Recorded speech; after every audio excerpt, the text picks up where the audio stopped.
Hello दोस्तों, स्वागत है हमारे यूट्यूब चैनल मैथ सॉल्व पे। आज हम लुसेंट का पेज नंबर 11 से 15 करेंगे। आज लुसेंट का तीसरा दिन है। सबसे पहले इस चैनल पर जो न्यू है वो हमारे चैनल को सब्सक्राइब कर लें और पीडीएफ के लिए हमारे टेलीग्राम चैनल मैथ सॉल्व से जुड़ जाएं, जिसका लिंक डिस्क्रिप्शन में दिया गया है। और वीडियो को लाइक, कमेंट एंड शेयर करें। तो चलिए स्टार्ट करते हैं आज का पहला क्वेश्चन।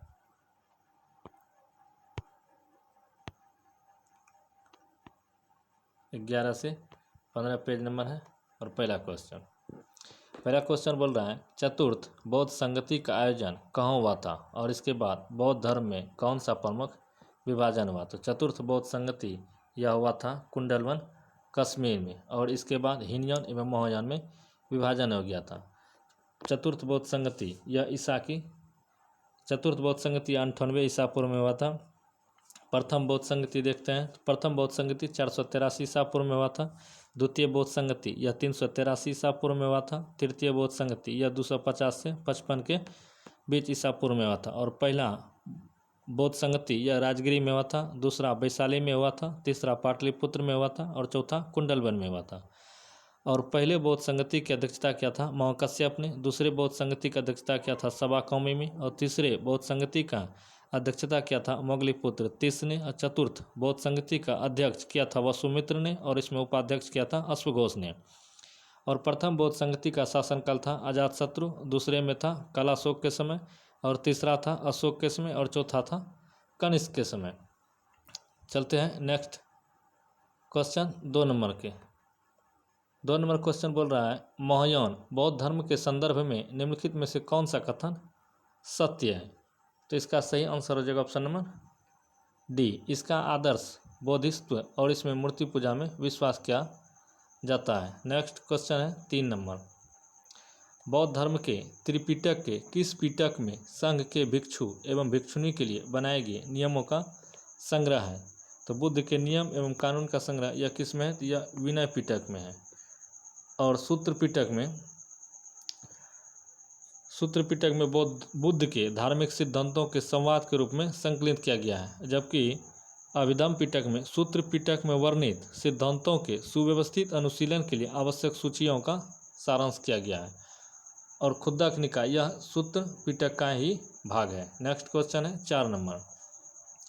बौद्ध धर्म में निर्वाण का परम लक्ष्य क्या है, जैसा कि पाठ में वर्णित है। तो इसका सही आंसर हो जाएगा ऑप्शन नंबर सी, दीपक का बुझ जाना, अर्थात जीवन मरण चक्र से मुक्त हो जाना। नेक्स्ट क्वेश्चन है 5 नंबर। संस्कृत में लिखी गई पहली बौद्ध पुस्तक बुद्ध चरित्र, जिसमें बुद्ध का संपूर्ण जीवन चरित्र है, के लेखक कौन है। तो इसका सही आंसर हो जाएगा ऑप्शन नंबर डी, अश्वघोष। नेक्स्ट क्वेश्चन है 6 नंबर। बुद्ध ने सांसारिक दुखों से मुक्ति हेतु किस मार्ग की बात कही, जिसमें सम्यक दृष्टि, सम्यक संकल्प आदि 8 साधन शामिल हैं। तो इसका सही आंसर हो जाएगा ऑप्शन नंबर सी, अष्टांगिक मार्ग। और अष्टांगिक मार्ग में कौन कौन सब शामिल है। तो अष्टांगिक मार्ग में सम्यक दृष्टि है, सम्यक संकल्प है, सम्यक वाणी है, और सम्यक कर्मांत है, सम्यक आजीवन है, सम्यक व्यायाम है, सम्यक स्मृति है, और सम्यक समाधि है। और त्रिरत्न में बुद्ध, धम्म एवं संघ शामिल है। नेक्स्ट क्वेश्चन है 7 नंबर। सर्वाधिक बुद्ध मूर्तियों का निर्माण किस शैली में किया गया, लेकिन बुद्ध की प्रथम मूर्ति संभवतः किस काल में बनी थी। तो इसका सही आंसर हो जाएगा ऑप्शन नंबर बी, गांधार शैली में और मथुरा कला में बना था। नेक्स्ट क्वेश्चन है 8 नंबर। बौद्धों का सबसे पवित्र त्यौहार वैशाख पूर्णिमा, बुद्ध पूर्णिमा क्यों मनाया जाता है, इसका क्या कारण है। तो इसका सही आंसर हो जाएगा ऑप्शन नंबर सी, इसी दिन बुद्ध का जन्म, ज्ञान की प्राप्ति एवं महापरिनिर्वाण की प्राप्ति हुआ था। नेक्स्ट क्वेश्चन है, और बुद्ध ने प्रथम उपदेश सारनाथ में दिया था, और त्रिपिटक में त्रिरत्न है बुद्धम संघ। नेक्स्ट क्वेश्चन है 9 नंबर। जातक कथाएं बौद्ध धर्म में क्या प्रदर्शित करता है। तो जातक कथाएं या बौद्ध धर्म में बोधिसत्व का मनुष्य एवं पशुओं के रूप में पुनर्जन्म का करता है। इसका सही आंसर हो जाएगा ऑप्शन नंबर सी, संघ के नियम यह विनय पिटक में, बुद्ध के दार्शनिक उपदेश या सूत्र पिटक में है। नेक्स्ट क्वेश्चन है 10 नंबर। दिए गए पाठ के अनुसार अनिश्वरवाद के संबंध में कौन किन दो धर्मों में समानता है? तो वह दो धर्म है बुद्ध धर्म और जैन धर्म। इसमें दोनों में अनिश्वरवाद का समानता है। बौद्ध धर्म में जबकि आत्मा का विश्वास नहीं था, जबकि जैन धर्म में आत्मा का विश्वास था। बौद्ध धर्म के संस्थापक महात्मा बुद्ध थे और जैन धर्म के संस्थापक ऋषभदेव थे। वास्तविक संस्थापक महावीर को माना जाता है। जैन धर्म में 24 तीर्थंकर हुए। नेक्स्ट क्वेश्चन, और इस्लाम धर्म के संस्थापक मोहम्मद साहब थे। नेक्स्ट क्वेश्चन है 11 नंबर, निम्नलिखित बौद्ध मठों और उनके स्थानों के युग्मों में से कौन सा एक सही सुमेलित नहीं है? तो इसका सही आंसर हो जाएगा ऑप्शन नंबर सी, रुमटेक मठ। यह रुमटेक मठ उत्तराखंड में नहीं, यह सिक्किम में है। हेमिस मठ लद्दाख में है, सही है। तवांग मठ अरुणाचल प्रदेश में, सही है। बोधिमंडा मठ बोध गया में, सही है। और कुछ महत्वपूर्ण मठ हम देखते हैं। ताबो मठ यह कहाँ है? हिमाचल प्रदेश में। मिड्रोलिंग मठ यह उत्तराखंड में है। नोमड्रोलिंग मठ यह कर्नाटक में है, जबकि नोमग्याल मठ यह हिमाचल प्रदेश में। थेक्से मठ यह जम्मू कश्मीर में है और सासुर मठ यह भी हिमाचल प्रदेश में। नेक्स्ट क्वेश्चन है 12 नंबर, वामन पुराण में वर्णित शैव संप्रदाय की 4 शाखाओं में निम्नलिखित में से कौन शामिल नहीं है? तो वह शामिल आजीवक संप्रदाय नहीं था। यह आजीवक संप्रदाय के संस्थापक मौखलीपुत्र गौसाल थे। और शैव संप्रदाय की 4 शाखाएं हैं। पहला है पाशुपत, दूसरा है कपालिक, तीसरा है लिंगायत और चौथा है कालामुख। पाशुपत संप्रदाय के संस्थापक थे लकुलिश। इसे पंचार्थिक भी कहा जाता है। और श्रीकर पंडित इसके प्रख्यात पंडित थे। दूसरा था कपालिक के इष्टदेव थे इष्टदेव भैरव और इसका प्रमुख केंद्र श्रीशैल है। और नेक्स्ट क्वेश्चन है 13 नंबर, और लिंगायत संप्रदाय वीर शैव संप्रदाय जिसके प्रवर्तक अल्लभ प्रभु और उनके शिष्य वासव थे के संबंध में निम्नलिखित में से कौन सा कथन सत्य है?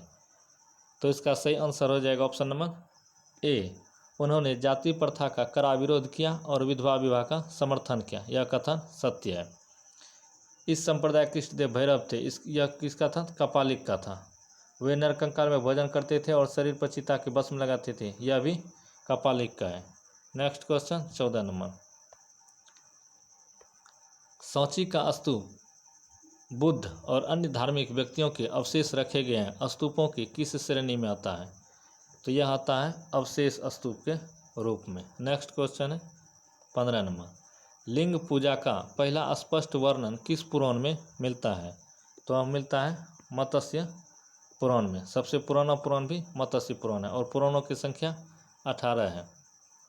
और वामन पुराण में 3 पगों के आख्यान का वर्णन है। नेक्स्ट क्वेश्चन 16 नंबर, तिब्बत और भूटान जैसे पड़ोसी देशों में बौद्ध धर्म की वज्रयान शाखा का प्रचार करने का श्रेय किसे दिया जाता है जिनका संबंध इसी शाखा से है? तो इसका सही आंसर हो जाएगा ऑप्शन नंबर बी, पद्म संभव या गुरु रिनपोंच। नेक्स्ट क्वेश्चन है 17 नंबर, प्रसिद्ध बौद्धिस्ट पद्मपाणि की पेंटिंग जो 5वीं शताब्दी के उत्तरार्ध की है अजंता की किस गुफा में स्थित है? तो इसका सही आंसर हो जाएगा ऑप्शन नंबर ए, गुफा संख्या 1 में है। नेक्स्ट क्वेश्चन है 18 नंबर, शैव संप्रदाय को उनके प्रमुख लक्षणों से सुमेलित कीजिए। पाशुपत संप्रदाय के कौन थे? संस्थापक लकुलिश थे। ए का 4। कपालिक का कौन था? इष्टदेव भैरव था 1। कपालिक कालामुख था शिव पुराण में महाव्रत धर कहा गया। और लिंगायत दक्षिण में प्रचलित जंगम भी कहा जाता है। तो इसका सही आंसर हो जाएगा option number A. Next question है 19 नंबर, दिए गए पाठ के अनुसार भारत का सबसे प्राचीनतम स्तूप कौन सा माना जाता है? इसका सही आंसर हो जाएगा ऑप्शन नंबर सी, पिपरवा का स्तूप सबसे प्राचीन स्तूप है। सांची का स्तूप यह मध्य प्रदेश में है और यह अशोक द्वारा निर्मित किया गया था। नेक्स्ट क्वेश्चन है 20 नंबर, महाराष्ट्र के पुणे जिले में स्थित भाजा गुफाएं जो 22 चट्टानों को काटकर बनाई गई है बौद्ध धर्म के किस संप्रदाय से संबंधित है? यह संप्रदाय है हीनयान संप्रदाय से। और यह बौद्ध धर्म का संप्रदाय, जब चतुर्थ बौद्ध संगति हुआ था तो उस समय यह 2 संप्रदाय में बढ़ गया था, हीनयान और महायान। नेक्स्ट क्वेश्चन है 21 नंबर, वैष्णव संप्रदाय के प्रमुख मतों और उनके आचार्यों को सुमेलित करें। मत और आचार्य, विशिष्टाद्वैतवाद। तो विशिष्टाद्वैतवाद यह था रामानुज।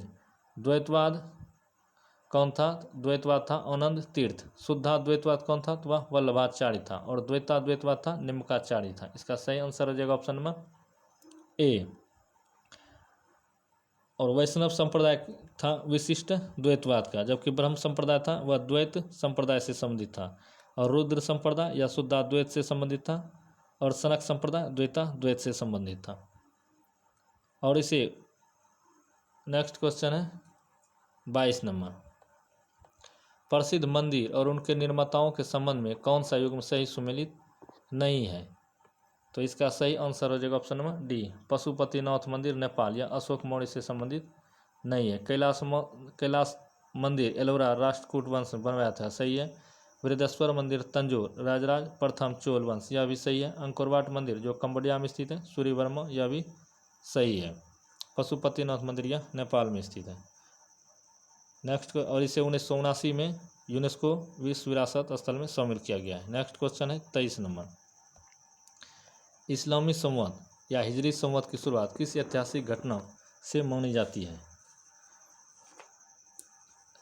23 नंबर। तो इसका सही आंसर हो जाएगा ऑप्शन नंबर सी, पैगंबर के मक्का से मदीना की यात्रा। इसका सही आंसर हो जाएगा ऑप्शन नंबर सी। हजरत मोहम्मद साहब का जन्म 570 ईस्वी में हुआ था, यह कथन सही है। और बी नंबर, हीरा नमक गुफा में ज्ञान की प्राप्ति 610 ईस्वी में हुआ था, यह कथन भी सही है। हजरत मोहम्मद साहब की मृत्यु 8 जून 632 ईस्वी को हुआ था, यह कथन भी सही है। और मोहम्मद साहब की शादी 25 वर्ष की अवस्था में खदीजा नामक विधवा के साथ हुआ था। और इसकी पुत्री का नाम फातिमा था एवं दामाद का नाम अली था, जो आगे चलकर इसका मुख्य उपदेशक या उत्तराधिकार हुआ।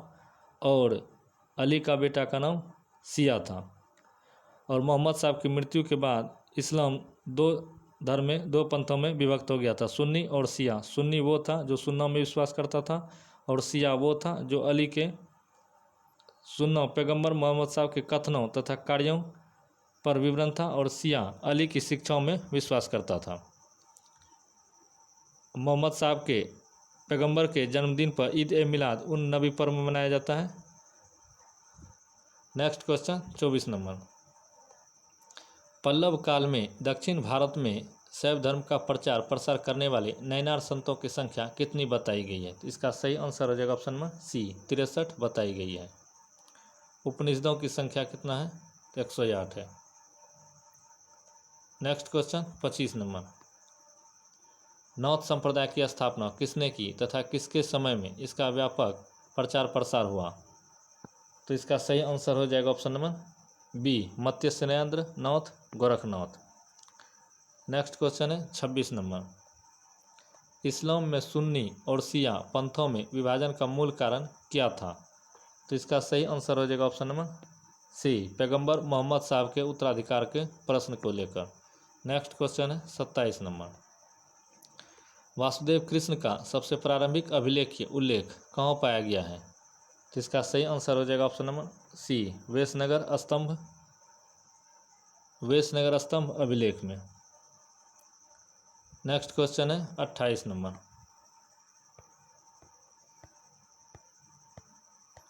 क्वेश्चन, इस्लाम जगत में खलीफा पद को 1924 ईस्वी में किस तुर्की शासक ने समाप्त कर दिया? तो इसका सही आंसर हो जाएगा ऑप्शन नंबर डी, मुस्तफ़ा कमाल पाशा ने। इब्न इसाक ने सर्वप्रथम पैगंबर साहब का जीवन चरित्र लिखा था। नेक्स्ट क्वेश्चन है, और अली या इसका उत्तराधिकार था और इसका दामाद भी। नेक्स्ट क्वेश्चन, वरकरी संप्रदाय के संस्थापक कौन थे? तो वरकरी संप्रदाय के संस्थापक था नामदेव। इसका सही आंसर हो जाएगा ऑप्शन नंबर सी।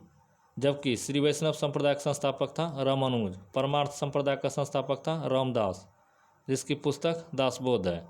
और राम भक्त रामानंद, जिसका अध्याय रामायण में है। नेक्स्ट क्वेश्चन है 30 नंबर। गुप्त काल में विष्णु का कौन सा अवतार सर्वाधिक प्रसिद्ध था? तो गुप्त काल में सर्वाधिक अवतार प्रसिद्ध था वह था वराह। इसका सही आंसर हो जाएगा ऑप्शन नंबर सी। और इसने विष्णु के 10 अवतार लिया था। पहला अवतार था मत्स्य।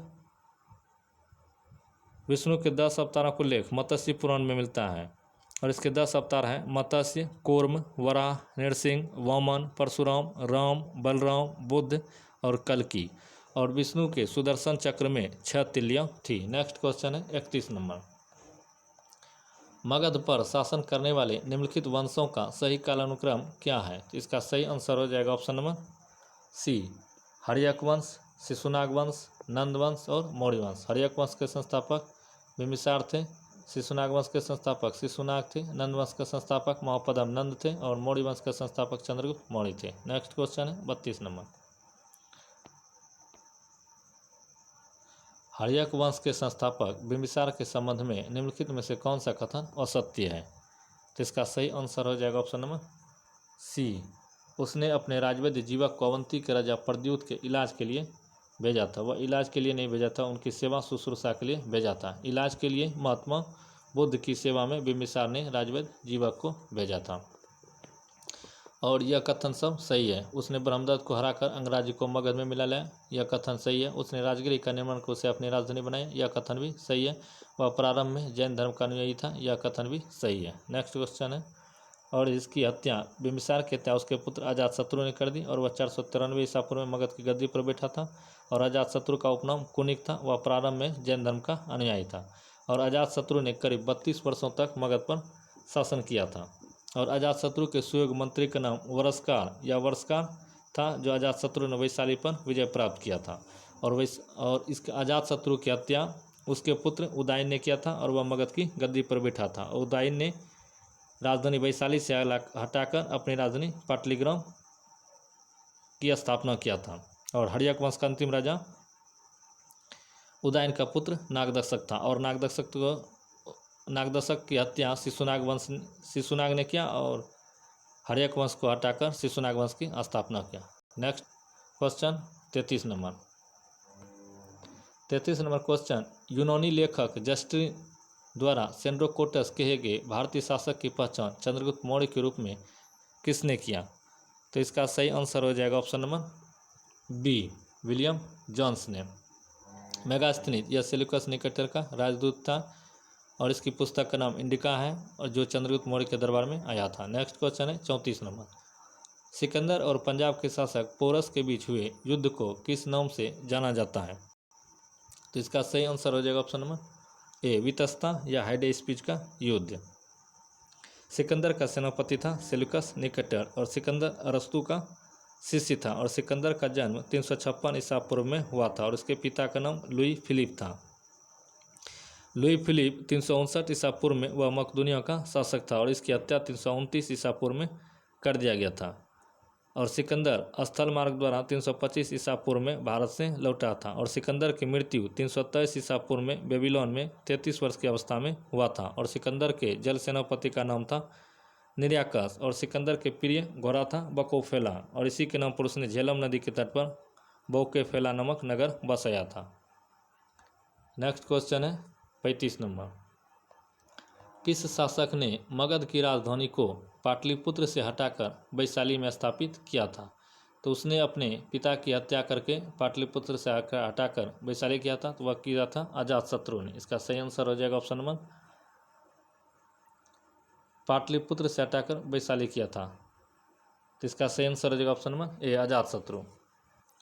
और वैशाली से हटाकर पाटलिपुत्र किया था उदयन ने।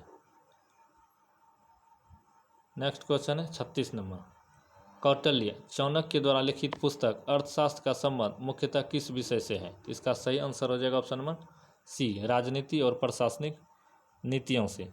नेक्स्ट क्वेश्चन है 37 नंबर, लिच्छवियों के विरुद्ध युद्ध में रथ, मुसल तथा महाशिलाकंटक जैसे गुप्त हथियारों का प्रयोग किस गुप्त शासक ने किया था? तो वह गुप्त शासक किया था अजातशत्रु ने। इसका सही आंसर हो जाएगा option number B, Ajatashatru. Udayan ने पाटलिग्राम की स्थापना किया था।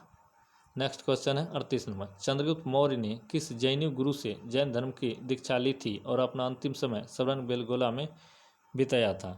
तो इसका सही आंसर हो जाएगा option number B, Bhadrabahu. Next question है 39 नंबर, फारसी धर्म के पैगंबर जरथ्रुस की शिक्षाओं का संकलन किस धार्मिक ग्रंथ में मिलता है? तो वह मिलता है जंदे अवेस्ता में। कुरान या मुस्लिम का पवित्र पुस्तक है। नेक्स्ट क्वेश्चन 40 नंबर, 305 ईसा पूर्व में सेल्यूकस निकेटर को हराने के बाद संधि शर्तों के अनुसार चंद्रगुप्त मौर्य को निम्नलिखित में से कौन सा प्रांत प्राप्त नहीं हुआ था? प्राप्त हुआ था काबुल, कंधार, हेरात और मकरौन, न कि पाटलिपुत्र। तो इसका सही आंसर हो जाएगा option number D. Next question है 41 नंबर। अशोक के प्रमुख शिलालेखों और उनमें वर्णित विषयों के संबंध में कौन सा युग में सही सुमेलित नहीं है, उसको चूज करना है।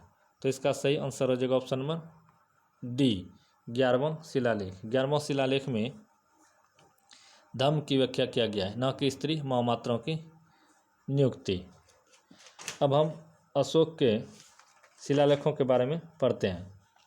अशोक का शिलालेख, पहला शिलालेख में पशु बलि की निंदा किया गया, पहला का ऑप्शन भी सही है। 5वां शिलालेख धर्म महामात्राओं की नियुक्ति की जानकारी मिलता है, यह कथन भी सही है। 13वें शिलालेख में जो 261 ईसा पूर्व में कलिंग युद्ध हुआ था उसका वर्णन है, यह कथन भी सही है। और दूसरे शिलालेख में मनुष्य एवं पशु दोनों की चिकित्सा व्यवस्था का उल्लेख किया गया है। और तीसरा शिलालेख में राजकीय अधिकारियों को यह आदेश दिया गया था कि वे हर 5वें वर्ष के दौरान दौरे पर जाएं और कुछ धार्मिक नियमों का भी उल्लेख किया था। चौथा शिलालेख में इसमें भेरी घोष की जगह धम्म घोष की घोषणा किया गया था। और छठा शिलालेख में इसमें आत्म नियंत्रण की शिक्षा दी गई थी। 7वां एवं 8वां शिलालेख में इसमें अशोक की तीर्थ यात्राओं का उल्लेख है। और 9वें शिलालेख में इसमें सच्ची भेंट तथा सच्चे शिष्टाचार का उल्लेख है। 10वां शिलालेख में इसमें अशोक ने आदेश दिया है कि राजा तथा उच्च अधिकारियों हमेशा प्रजा के हित में सोचें। 11वां शिलालेख हो गया। 12वां शिलालेख इसमें स्त्री महामात्राओं की नियुक्ति एवं सभी प्रकार के विचारों के सम्मान की बात कही गई है। और 13वां शिलालेख में कलिंग युद्ध का वर्णन है और जिसमें अशोक का हृदय परिवर्तन की बात भी कहा गया था।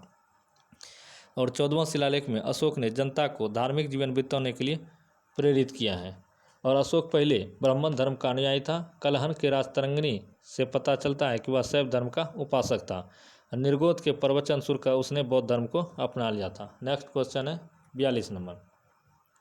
वायु पुराण में बिंदुसार को किस नाम से संबोधित किया गया है? तो इसका सही आंसर हो जाएगा ऑप्शन नंबर सी भद्रसार या वारिसार। नेक्स्ट क्वेश्चन है सिंहसेन, इसे ऋग्वेद में सिंहसेन कहा गया है।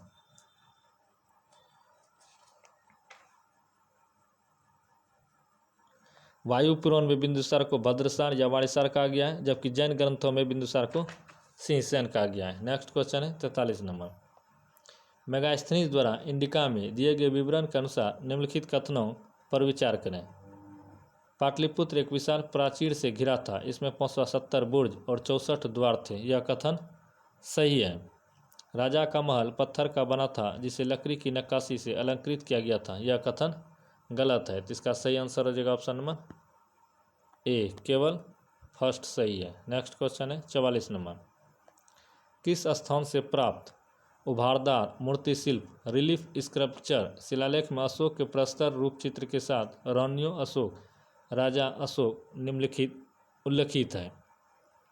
तो इसका सही आंसर हो जाएगा ऑप्शन नंबर डी, कंगनहैली, कर्नाटक। मास्की एवं गुर्जरा अभिलेख में अशोक का नाम अशोक मिलता है। नेक्स्ट क्वेश्चन है 45 नंबर। किस बौद्ध भिक्षु ने सम्राट अशोक को बौद्ध धर्म की दीक्षा दिया था? तो वह दिया था उपगुप्त नामक बौद्ध भिक्षु ने। Next question 46 number. एथेनियस के अनुसार बिंदुसार ने सीरिया के शासक एंटियोकस प्रथम से क्या भेजने की प्रार्थना नहीं की थी? वह प्रार्थना नहीं किया था 500 हाथी, प्रार्थना किया था मदिरा, एक सूखे अंजूर और एक दार्शनिक। Next question 47 number. मौर्यकालीन प्रांतों को उनकी राजधानियों से सुमेलित करें। प्रांत, राजधानी। उत्तरापथ की राजधानी यह कौन था? तक्षशिला था। अवंती राष्ट्र की राजधानी उज्जैनी था। दक्षिणापथ की राजधानी स्वर्णगिरी था। कलिंग की राजधानी तोसली था। इसका सही आंसर हो जाएगा option number A. Next question है 48 नंबर। अशोक के प्रमुख शिलालेख शाहबाजगरी और मौनसेहरा कहाँ स्थित है? तो यह स्थित है पाकिस्तान में। हम कुछ प्रमुख शिलालेख का नाम एवं उससे संबंधित राज्य देख लेते हैं। शाहबाजगरी यह पेशावर पाकिस्तान में था। मौनसेहरा यह हजारा पाकिस्तान में था। कालसी शिलालेख यह उत्तराखंड में था। गिरनार या गुजरात में था, धौली तथा जौगर या ओडिशा में था, एरगुडी, राजूल, मंडगरी या आंध्र प्रदेश में था, सोपारा या महाराष्ट्र में था, रूपनौ तथा गुर्जरा या मध्य प्रदेश में था, और सासाराम या बिहार में था, भब्रू या बैराट या राजस्थान में था, मौस्की, गोबीमठ, ब्रह्मगिरी, सिद्धपुर, जंटी, ग्रामेश्वर, कंगनहल्ली, पालकी, गुंडू या कर्नाटक में था, और अरोरा या शिलालेख उत्तर प्रदेश में था। नेक्स्ट क्वेश्चन है 49 नंबर। अशोक ने अपने अभिषेक के 8वें वर्ष बाद लगभग 261 ईसा पूर्व में कलिंग पर आक्रमण किया। इस युद्ध और उसके हृदय परिवर्तन का विस्तृत वर्णन किस अभिलेख में मिलता है? तो वह मिलता है 13वें शिलालेख में, जबकि चौथा शिलालेख में भेरी घोष की जगह धम घोष का वर्णन किया गया था, और 10वां शिलालेख में अशोक ने आदेश दिया था कि राजा तथा उच्च अधिकारी हमेशा प्रजा के हित में सोचें, और 12वां शिलालेख इसमें स्त्री महामात्राओं की नियुक्ति एवं सभी प्रकार के विचारों के सम्मान की बात कही गई थी। 50 नंबर क्वेश्चन। किस अभिलेख में अशोक ने स्वयं को मगध का राजा बताया है? तो वह बताया है भाब्रू अभिलेख में। मास्की एवं गुर्जरा अभिलेख में अशोक का नाम अशोक मिलता है, और कलिंग अभिलेख यह 261 ईसा पूर्व में कलिंग युद्ध किया था। मिलते हैं कल नेक्स्ट वीडियो के साथ। जय हिंद, जय भारत।